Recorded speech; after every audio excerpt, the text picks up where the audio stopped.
What's going on? What's happening, everybody? Welcome back to the channel. Today, we're not outside working on the car. We're inside working on our intake. So here we have the eldebrock Victor EFI part number for the duster. With that, you also got to get the fuel rails. So we're getting closer. Now, one of the things I really wanted to do, if y'all don't remember, I didn't paint the motor before it went into the car. So I want to try to make it look at least a little bit decent now. So we're gonna tape this guy up and we're gonna paint it. Plus, if you remember the last intake, even though it was brand new, started to get look like rust spots. And yeah, if I'm spending $600 on an intake setup, I want it to look good. So what we're gonna do is we're gonna clean it, tape all this off, and we just got some gloss black. And then once we're done with the gloss black, we're going to sand back down the eldebrock. Over here it's got the EFI, and we'll probably leave that part number covered up, but let's get to it.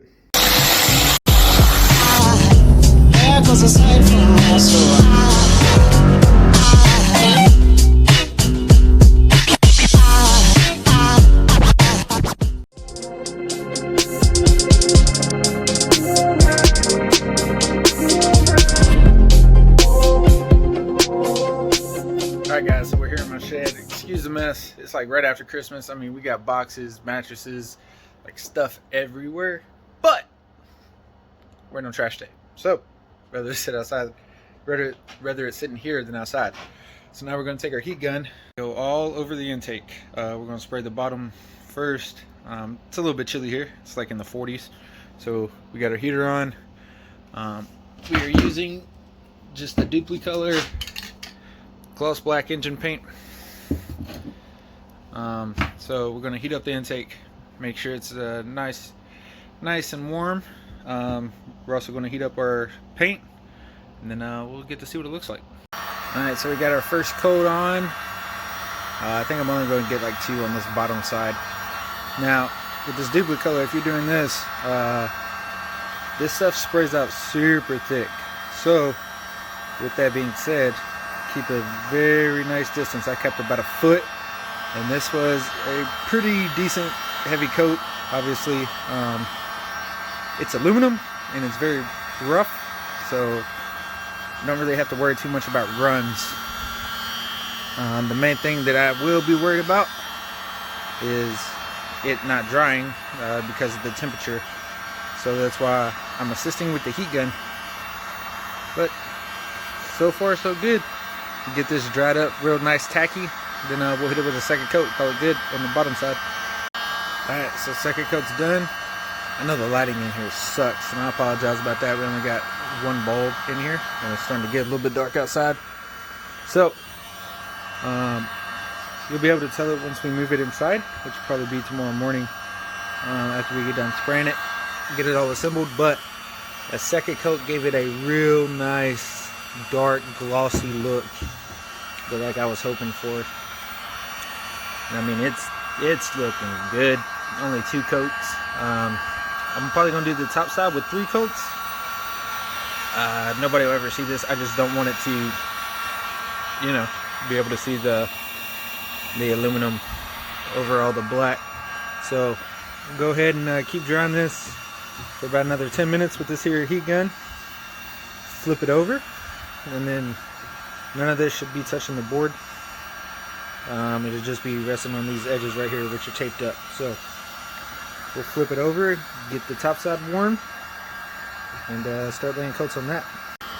Alright, 1 coat down. It's so dark in here, it just looks like a black bob, but I assure you it's the intake. So another, oh, lost my house shoe. Another 15-20 minutes. Really get this one really good, nice and tacked in. And then yeah, we'll hit it with the second one and then a third one. I'll just pick up with you guys after it's done. All right, here she is, final product. I decided not to you know, sand off the paint off the letters. I'm gonna go for the black seamless look. We get a set of good heads on it. I feel like it'll look good. So I'm gonna go ahead and unmask it and see what we got. All right, guys, here it is, finished product. That sticker's coming off. I just cut that with the Cricut. I got my wife a Cricut, so I decided to mess with it for a little bit. It's coming off. So I actually don't even know if I can run this air cleaner. We might be, I don't know, probably selling this or something else. And the reason for that, there, pull the whole thing off. So this is an older Holley, I think it's a 112-55577. Anyways, it's 1000 CFM. It's not what I wanted to do. I wanted the, you know, the plenum and then like a LS style throttle body. However, this was a really good deal. So I got this for the meantime. Try to get the car running. And it's older, so it's got the older, what is that? The throttle position sensor and the older IAC. So we had to buy the adapter harnesses. I could have just repinned it myself, but whenever I put the LS throttle body on it, then I'd have to repin it back, and it's a whole bunch of work when these are, you know, 14 bucks. So this is for the idle air control. That's for the throttle position sensor. But the intake's black. I think it looks pretty good. Obviously we still got to buy the injectors. Just probably going to get the Snake Eater Performance 1000 cc's. That should be everything that I need for right now. Obviously when we go turbo and all that stuff, we'll need at least probably 210s. I don't know, hopefully one day I'll be forced to buy billet atomizers. Hoping we get there, but in the meantime, the 440 is getting EFI. So I like it. So thanks for sticking with me. If you're here to this part of the video, I appreciate you. Hopefully we get the car running soon. The only thing I left that I need is injectors and fuel line stuff. So $300 for injectors was like $350, and then $350 for fuel line stuff.